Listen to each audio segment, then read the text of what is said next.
Oras na rin po mga kapatid. Tayo po siguro mag-umpisa na para po sa ating teaching service. Nilalang mga kapatid na nasa loob po ng tahanan. Tayo po pumarito na. Amen. At isa pa mga kapatid na niya ako kasi tumayo. Sa bawat natin, Lord, I want much more of you. Ang natibigay sa ating teacher. Amen. More of God sa bagay ito mga kapatid.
Praise the Lord. Pagpalang umaga sa lahat. Sa pangalan ng ating Panginoong Jesucristo, nagagalak ba ang bawat isa? Amen. Palakpakan nga natin minsan pa ang Panginoon sa opportunity na pinagkaloob muli sa atin ng paglingkuran siya at luwalatiin siya sa pagkakataon na ito, sa araw na ito. Hallelujah. At ilang beses na pwedeng kunin ng kaaway ang pagkakataon ng linggo para hindi tayo maka-attend, pero ang Diyos ay siyang gumagawa ng kaparaanan para tayo ay patuloy na makapaglingkod sa dakong kanyang pinagkaloob sa atin. Amen. Naiiyak ko po lahat na bumasa ng talata bago tayo dumako sa panalangin. Praise the Lord. Alam po lahat ay na mga naka-attend sa gawain kahapon ay pinagpala at ang ilan ay pagod, ang ilan ay talagang dala-dala ang pagpapalang natanggap sa naging gawain kahapon. Amen. Tayo bilang isang nobya ni Kristo ay parating nauuhaw sa kanyang mga salita. Okay. Tayo ay bumukas ng scripture sa hindi pagpapakatagal kaya alas 9 na po. Lucas chapter 1 verse 1, ang sabi dito sa Tagalog, "Yamang marami ang nagpilit mag-ayos ng isang kasaysayan noong mga bagay na naganap sa gitna natin." Gusto ko pong kunin ang inyong atensyon sa umagang ito na pakinggan ng ating magiging paksa. Maraming nagpilit mag-ayos ng kasaysayan ng mga bagay na naganap sa gitna natin. Alinsunod sa ipinatalo sa ating nilang buhat sa pasimula ay mga saksing nakakakita at mga ministro ng salita. Alright. Next ay minagaling ko naman pagkasiyasat na lubos ng pangyayari ng lahat ng mga bagay mula ng una na isulat sa iyong sunod-sunod kagalang-galang na Teofilo, upang mapagkilala mo ang katunayan tungkol sa mga bagay na itinuro sa iyo. Okay.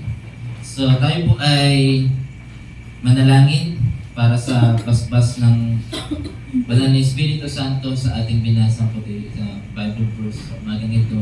Lord Jesus, totoo po, Panginoon, ng iyong mga salita. Panginoon, ay merong natatagong hiwaga sa bawat kataga na nakasulat dito, Panginoon. Lord, narito ang iyong mga anak. Panginoon, patuloy na nauuhaw sa iyong mga salita sapagkat ito lang ang nagiging buhay ng iyong mga anak, Panginoon, habang kami ay nabubuhay sa ibabaw ng lupa. Kailangan namin ito, Panginoon. Ito po ang dugo. Kung saan ang dugo ay doon nanggagaling ang buhay. Kaya, Panginoon, i-bless mo, Lord, ang bawat scripture na aming bubuksan, ang quotations and all. Panginoon, na aming pag-aaralan sa umagang ito, itong sa Diyos na siyang maggabay at patuloy na magbigay sa amin ng kaalaman at magturo sa amin dahil ikaw ang tunay na guro, Panginoon, na may kakayan ng magturo ng iyong mga salita. Maraming salamat, Lord. Itago mo po ko sa iyong likuran. Bless mo, Lord, ang gawain na ito sa pangalan mo, Panginoong Jesucristo. Ang aming dalangin. Amen. Praise the Lord. Okay, malayo na po kayong makakaupo. Okay, isang linggo po, 2 linggo ang nakalipas ng si Brother Elmer ay nagsabi sa akin na hindi siya makaka-attend ngayon dahil siya naman po ang inimbitahan sa Irona. Kaya lang hindi natuloy yung nakaraan dahil si Pastor ay nasa Moriones. So, yung nakaraan. So, ngayon ay nag-anniversary tayo, so hindi rin siya natuloy kinabukasan nun. At ngayon, nagkaroon ng pagkakataon para pumunta ang ating kapatid doon sa Hirona. Mahabang ang linggo na pwede akong mag-study, mga kapatid, pero hindi dahil sa sunod-sunod na gawain ay na ako po ang tatayo, talagang na-overwhelm at talagang yung utak ko ay talagang sumasabog, mga kapatid, sa sobrang daming information na pumapasok dito. Kaya nanghihingi tayo ng leading sa ating Panginoon dahil sa biyaya ng Panginoon din sa trabaho ay na-promote tayo sa biyaya niya. So, lumaki ang aking responsibility sa trabaho dahil maraming mga bagay. Talagang pagod po talaga ang katawang lupa na ito. Okay, so sa hindi pagpapakatagal, tayo po ay ating saligsigin itong Lucas chapter 1. Wala pong Lucas chapter 0. 1 po ang kagad.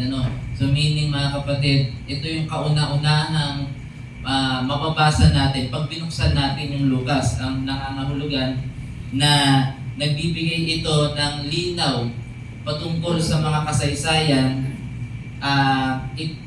kumpara doon sa mga ibang nagsulat. Okay? Meron tayong 4 na tinatawag na 4 gospel. Ito ay si Matthew, si Mark, si Lucas and John. Okay? Yung 4 na ito ay tinawag ni Brother Branham na 4 gospel, mga kapatid. At lahat ng mga naisulat nila, hindi man sila ganoon talaga magkakaibang panahon sila, no, ipinanganak, pero makikita natin kapag binasa po natin ang mga sulat doon sa 4 na aklat na ito ay talagang hindi sila nagkakalayo, talagang magkakatugma at magkakarugtong. So kapag binasa po natin ang Book of Matthew, maintindihan natin ang buhay-buhay nila nung sila ay nandito sa lupa, na ay limbag doon yung kasaysayan. Lalong-lalo na malaking bahagi na kailangan natin malaman doon is yung kapanganakan nga ng ating Panginoong Jesucristo. Pero pagdating sa Mark, ay nailimbag din ito ni Mark. Ganun din naman sa Book of John, pero mga pahapyaw. Sa Book of John, before the foundation of the world, doon nilalagay niya hanggang sa nagkatawang lupa siya. Pero pagdating dito kay Lucas, ang sabi niya dito, marami nang nagpilit mag-ayos ng kasaysayan. Okay? Noong mga bagay na naganap sa gitna natin, sa panahon nila.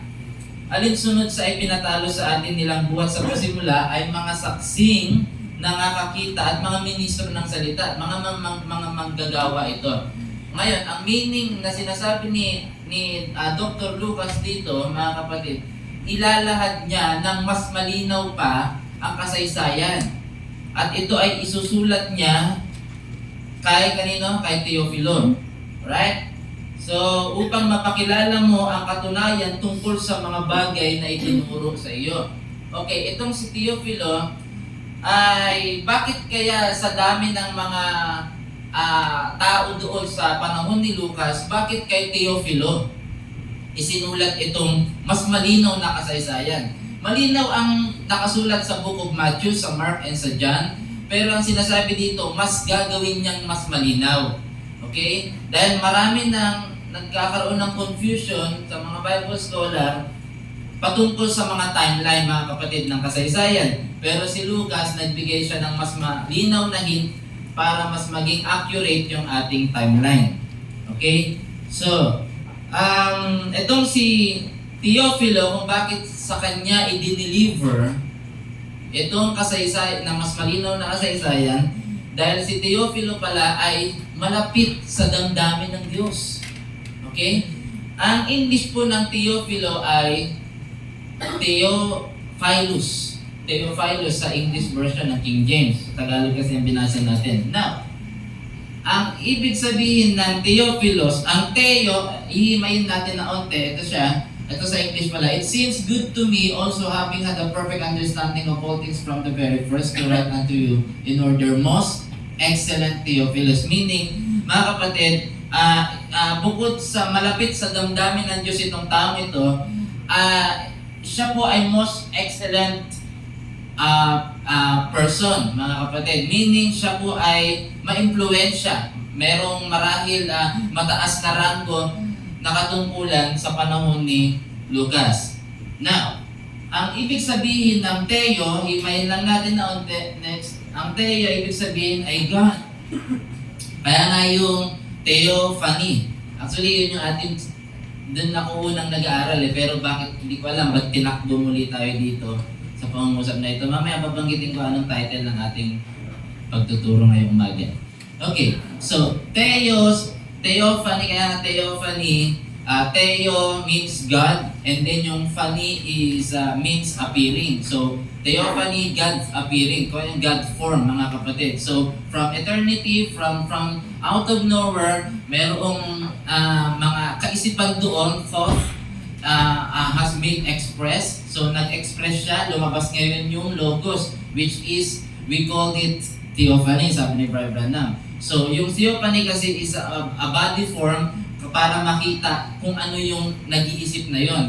That's why Theophany means God's appearing. Alright? So, dito, kinuha lang natin yon. Yung Theo, kapag kinlik natin sa Bible Greek lexicon, lalabas yung Theo means God. Now, ano kaya naman yung Philus o Philus means beloved or friend.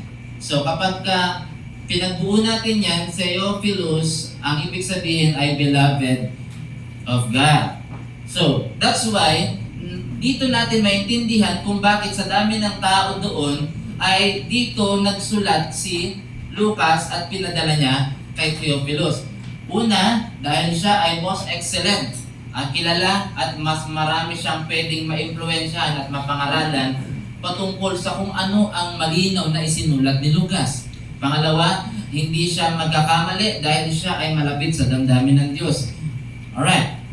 So sa umagang ito, nais ko pong mangusap patungkol sa the truth behind December 25. Brother, ba't ang layo ng teksto mo doon sa topic natin? Okay? Alright, so papatakbuhin natin yan mga kapatid. Aalamin natin kung ano ba yung kasaysayan na yun na ibinigay kay Theophilus. Alright? So, ngayon po ay December 7. Nakaraan po nung wala po si Pastor dito, nangusap tayo patungkol sa pagkapanganak din ng ating Panginoong Jesucristo, patungkol doon sa isang servant na nakita, nasaksihan, isa sa mga nakakita ng pagkasilang ng Panginoon after few days ay dinala yung sanggol doon sa templo at ito nasaksihan nitong servant na ito na si Simon, and then sinabi, let me depart in peace. Yun yung ating napag-usapan nung nakaraan. So humimlay ang katawan ni Simon during that time nang payapa siya dahil natupad ang purpose sa buhay niya na makita at masaksihan ng Panginoong Jesucristong isinilang sa lupa. Alright, nagkaroon ng katuparan yung nabasa niya sa Book of Isaiah dahil bago pa naganap ang lahat-lahat, hula na yan ni Isaiah na merong ipapanganak na kagilagilalas ang pangalan. Okay. Ngayon, kaya marahil nung ako'y nag-aaral patungkol sa theophany, ay hindi ako malidlid pa ng gusto at dito tayo dinala. So, and then I realized na kinontinue pala ng Panginoon yung ating pinag-uusapan nung nakaraan. Alright. So, nung nakaraan may nagtanong po sa akin, nung sa topic natin na yon na brother, ibig sabihin ba yung shepherds at ang three wise men ay magkaiba? Yes po, dahil sinabi ko nung nakaraan, magkaibang panahon po ito. Ang shepherd ay dumating doon sa sabsaban ng parehong gabi kung kailan pinanganak ang Panginoong Jesucristo. Pero itong three wise men, ibang panahon ito. Walang exact sa Bible na sinabi, pero ito ay nasa month na ang lumipas. At ang sinabi ni Herodes, patayin mo ang mga bata mula sa dalawang taon ng edad pababa. Doon ka magpapatay ng mga bata. So meaning, nag-approximate tayo ng edad na 2 taon pababa. Yun ang doon nakapaloob ang edad na ng ating Panginoong Jesucristo nung kinausap ang three wise men. Alright? So meaning, wala na sa manger yung ating Panginoong Jesucristo nung kinatagpo sila ng three wise men. Nandun na sila sa bahay, sila ay naghandog ng frankincense, myrrh, and gold. Alright, so ang pag-usapan natin ang katotohanan sa likod ng December 25. Ano po ang kinalaman ng ating context? Bakit ito ang ating binasa? Alright? Sa Lucas chapter 1 verse 5, kasi yung Lucas chapter 1 verse 1 hanggang 4, pinaliwanag lang ni Lucas na meron siyang i-reveal na accurate na kasaysayan. Okay? Pagdating sa verse 5, nagsimula na ngayon siya kung ano ang kanyang i-reveal.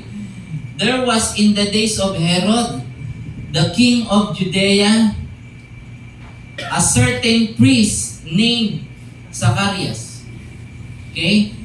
Of the course of Abia, and his wife was of the daughters of Aaron, and her name was Elizabeth. Alright, so dito may kita natin, there was in the days of Herod, sa panahon ito ni Herodes, ang hari sa Hudya. A certain priest, madami po ang pari sa panahon na ito. Alright? So, pero hindi pinangalanan ng Biblia ang dami ng mga kaparian during that time.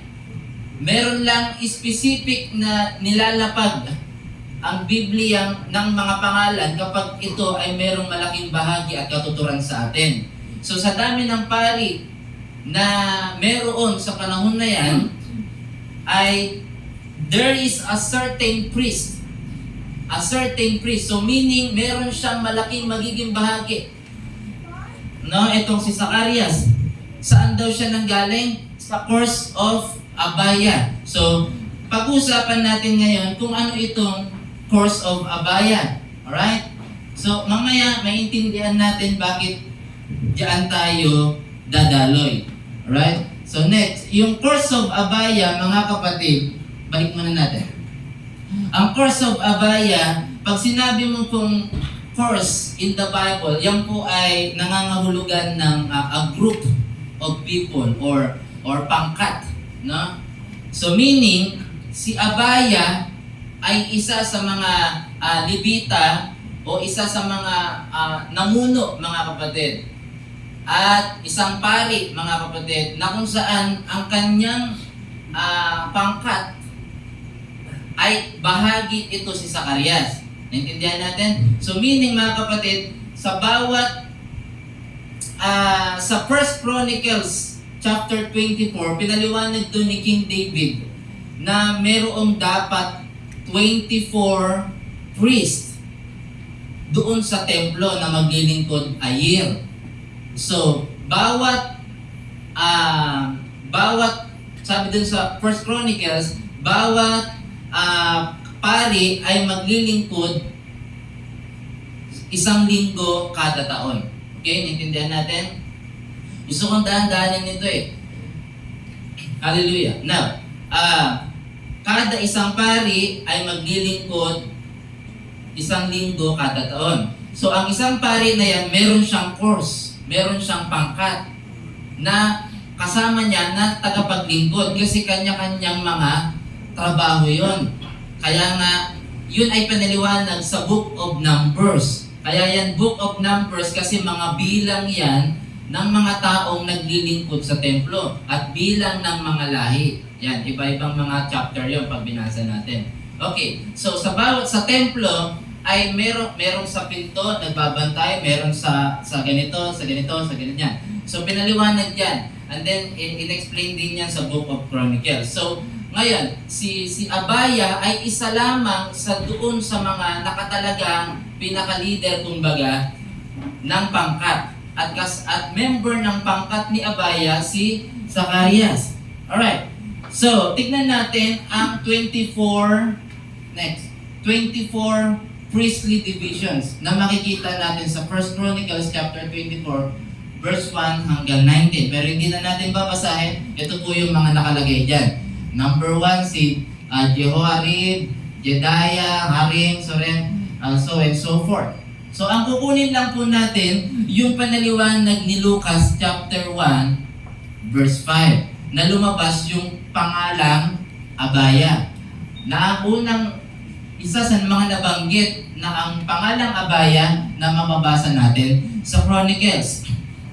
Alright, itong si Abaya ay sinabi doon ni Lucas na dito part si Zacarias. Okay? Now, so intindihin natin mga kapatid, sa isang taon, naglilingkod itong mga kaparian na ito 1 linggo, sa buong 1 linggo, then rotation niya sila. Pagpapalit na naman sa pangalawa si Jedaiah, pangatlo na naman si Harim, pangapat, nagro-rotation yan sila. So meaning mga kapatid, ang tinitrace natin ngayon ay buwan ng kapanganakan ng ating Panginoong Jesucristo. Okay? Kasi para maintindihan natin yung truth behind December 25, kailangan muna natin isa-isahing sagutin yung mga tanong. Unang-una kasi, kailangan natin matrace, totoo ba na December 25 pinanganak ang ating Panginoong Jesucristo? Pangalawa, Kung hindi, bakit ito sineselebrate sa December 25? Yan yung mga reason na kailangan natin masagot sa pagtuturo na ito. Alright, so ang kailangan muna nating masagot, di ko alam kung matatapos tayo, pero ang kailangan muna nating masagot sa umagang ito ay kung ano ba ang petsa. And then, kung ano ang reason kung bakit, tsaka na muna natin pag-aaralan yan. Dahil alam ko na hindi tayo aabot sa oras. Okay? So, now, para matrace natin kung anong buwan ang Panginoon, ay kailangan natin gumapang pabalik sa mga lahi. So, nakita natin, si Zacarias kasi ay ano? Ang anak ni Zacarias ay si John. Okay? Si John ay ipinanganak, and then after a month, pinanganak, after naglihi ni Elizabeth na asawa ni Zacarias, ay after a month, ay naglihi si Maria. Okay? Alright. So, meron tayong 24 priests at ang tinitignan lang natin yung pangwalo. Sinabi kasi sa Chronicles na pangwalo si Abaya. So, inayos to ni Haring David, no? Okay. So, dahil dito, malalaman natin kung kailan naglingkod si Zacarias sa templo, kung anong buwan. Okay? So, at dito din natin malalaman kung kailan bumalik sa bahay si Zacarias at naglihi si Elizabeth. And then, dito din natin malalaman sa umpisa na to kung kailan ipinanganak si John the Baptist. Para nang sa ganoon, tuloy-tuloy na yon hanggang sa matumbok natin the right and exact, accurate kung anong buwan na ipanganak ang ating Panginoong Jesucristo. Pwede tayong mag-estimate sa Book of Matthew. Pwede tayong mag-estimate sa Mark. And then sa John. Pero nung nagsalita nga itong si Lucas, nung siya ay sumulat, nagbigay siya ng accuracy sa atin, nagbigay siya sa atin ng pinakamagandang signal hanggang sa matrace natin ang buwan ng kapanganakan ng Panginoon. Now, meron tinatawag na Jewish lunar calendar. Ayan po ang ginagamit ng kaparian na to during that time. Dalawang klase ang calendar na ginagamit ng Israel hanggang sa panahon na ito. Ang isa ay itong tinatawag na Jewish calendar. Now, tignan natin kung ano pa ang nilalaman ng Jewish calendar. Ang Jewish calendar ay, next, try na natin tignan. Ito. The angels Gabriel visit Mary and Elizabeth's 6 months pregnancy. Sa Lucas chapter 1 verse 24, after those days, his wife Elizabeth conceived. Ito kasi yung kailangan nating matrace. And herself 5 months saying, and thus saith the Lord, deal with the days, and look on me to take away my reproach among men. And in the 6 months, the angel Gabriel was sent from God unto a city of Galilee. Kay Mary na ito tumutumbok. Yung una, nakipag-usap ang Panginoon doon sa templo kay Zacarias. Nung siya ay naglilingkod pa, hindi pa tapos yung 1 linggo ng kanilang, kasi naglilingkod sila 1 linggo and then papalitan na sila ng bagong pangkat ng mga priest. And then, nung panahon na si Abaya, nung siya ay naglilingkod sa buwan na to, alamin natin kung anong buwan yan mamaya. And then, nung naglilingkod pa, kinatagpo si Zacarias ng Panginoon at kinausap niya na itong si Elizabeth na iyong asawa, bagamat matanda na ito, bagamat ito'y baog, magkakaroon ito ng anak. Sabi ng Biblia, baog at matanda itong si Elizabeth. Kaya itong si Zacarias, hindi siya makapaniwala. At dahil sa kawalan ng kanyang pananampalataya, siya ay naging pipi. Natandaan niyo yung kwento? Siya po ay naging pipi. Isa pa sa dahilan kung bakit siya hindi na makapagsalita. Una ay kawalan ng pananampalataya. Pangalawa, hindi niya muna masasabi ito sa mga tao hanggang sa panahon na maipanganak ang sanggol. Okay. Alright. So, ngayon, patapos na yung linggo ng paglilingkod ni Zacarias, bumalik ngayon siya doon sa bahay o sa bahay nila na kung saan naroon si Elizabeth. And then, isinulat niya Hindi siya makapagsalita eh. Isinulat niya, ikaw daw ay nagdadalang tao. Alright? Nasusundan natin so far. Alright. So, ngayon, nung sinulat niya, naintindihan ngayon ni Elizabeth na siya, magdadalang tao. Ngayon, meaning, sa araw din na yan, sa buwan din na yon, ay siya ay naglihi. Naintindihan natin mga kapatid, sa pagbalik niya doon sa bahay, pagkatapos nila maglingkod ng isang linggo, bumalik at nagbalita. Okay. Alamin natin ngayon, since na pangwalo itong pangkat ni Abaya, aalamin natin ngayon kung anong buwan naglingkod itong sina Abaya. Next. Makikita natin sa Jewish lunar calendar. Next. Okay. Ito ay Jewish month name. Mga buwan ito ng pangalan sa Jewish lunar calendar. Tevet, Shevat, Adar, Nisan, Iyar, Sivan, Tammuz, Av, Elul, Tishrei, Heshvan, and Kislev. So, ito po yung mga pangalan ng buwan sa lunar calendar Jewish. Okay, dalawa ang klase ng calendar na ginagamit ng mga tao during that time. Yung una ay Tishrei calendar. Pero ito po ay bahagi pa rin ng Jewish lunar calendar. Sa Tishrei, ang unang month nila. Okay? Ayun yung traditional. Yun talaga yung original. Pero sa Book of Numbers, mayroong kautusan ang Panginoon na ginamit sa Israel na sabi niya, ito ang unang buwan. Ito ang magiging unang buwan ninyo. Hindi ko lang na-quote kung anong version, pero malalaman niyo po yan sa Book of Numbers. Na sinabi ng Panginoon, ito po ang unang magiging unang buwan nyo. Alright? Sinabi ng Panginoon yun dito sa Nisan. So meaning, kaya naging dalawa yung calendar na sinusunod ng Israel.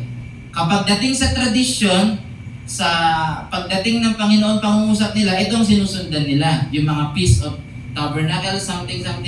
Dito nagsimula yung month na yun. Ito yung, kumbaga, pinaka-umpisa nila. Pero for the entire world, sa panahon ng calendar na yon, yung traditional talaga, originally na ginagamit, is Tishrei.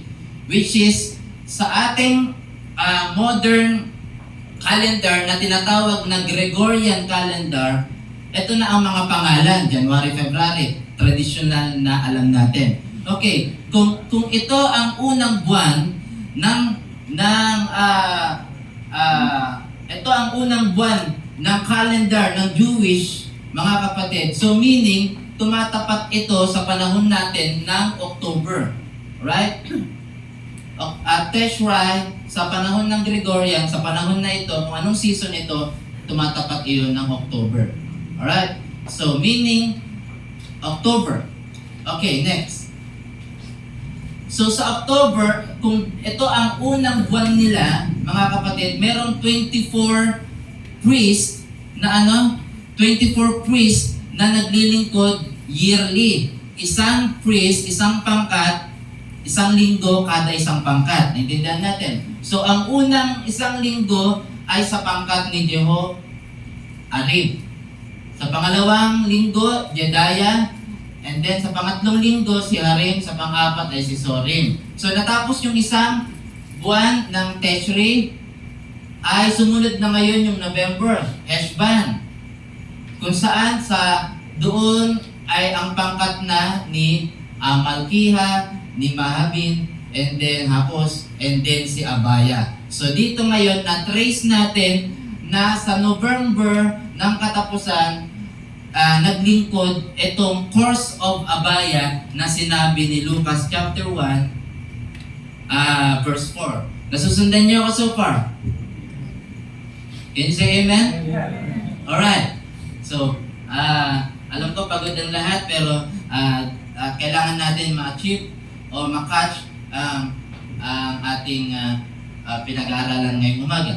Now, so meaning mga kapatid, sa katapusan ng November, ang linggong natapat kay Abaya. Okay? So meaning, pagkatapos ng linggo na yan, uuwi na ngayon si Zacarias sa kanilang tahanan para kausapin si Elizabeth. Yan po ay pumapatak na ng December. Right? So, nag-approximate tayo mga kapatid base sa history nilapag ni Lucas. Okay, next. Kung December or January pinanganak o ang first month ni Elizabeth. Alright? Kung December or January, yan dyan naglihi ngayon kasi si Elizabeth. Unang buwan nang naglihi siya. And then ngayon next ay June or July, ngayon ang ika-6 na buwan ni Elizabeth. Nasusundan niyo ako so far? Hallelujah. Ang sabi kasi doon sa binasa natin pabalik kanina sa Lucas chapter 1 verse 24, ang sabi doon, after those days, his wife Elizabeth conceived ng buo. Nung first month niya. No? And then, nagtago siya ng 5 buwan at sinabi niya, "Thus said the Lord, deal with me."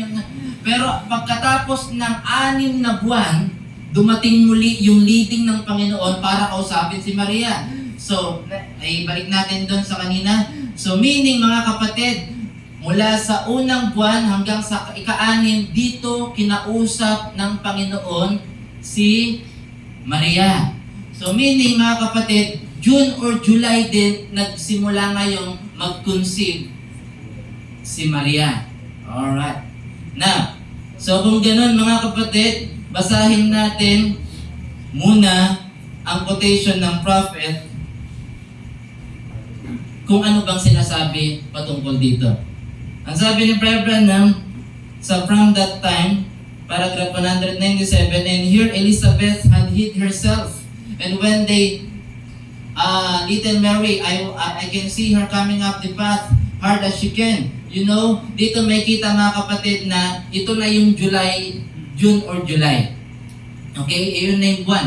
Kasi pang-6 na buwan na ito ni Elizabeth na nakikita niya ngayon si Maria na paparating dun sa kanyang tahanan. Elizabeth was back there making little booties and crying because little John, you know, he was 6 months and he was dead. He had not ever moved in the womb yet. Hindi gumagalaw yung bata. Sa sinapupunan ko, isinishare niya ito ngayon kay Maria. Naintindihan natin mga kapatid na sinishare niya. Pero hindi ibig sabihin na sinabi dito ni Brother Branham na he was dead at wala siyang buhay pa. Hindi ibig sabihin na totally may buhay na ang bata doon. Dahil nung dumating ang revelation sa atin sa end time message, dumarating lamang ang buhay talaga ng bata kapag siya ay naisilang na at nailagay na yung kanyang spirit life pagkaluwal ng sanggol. Kapag dumaan siya sa ika-3 yugto, una, ano daw para magkaroon ng birth?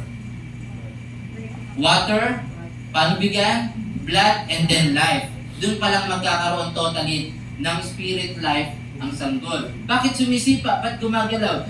Dahil yun sa muscles and life na nagmumula sa babae, sa ina. So, ang ibig sabihin ng prophet dito, parang hindi active. Right? Hindi active ang bata. Here come little Mary up and she runs in. Elizabeth pulls back the curtains in the little adobe window up there and sees Mary coming. So they were cousins. She runs out to meet her and threw her arms around her and said, "Oh honey, I'm so glad to see you. Oh, I say, of course, you're to be mother." Sabi ngayon ni Maria, masaya akong makita ka. Siyempre, magiging nanay ka na.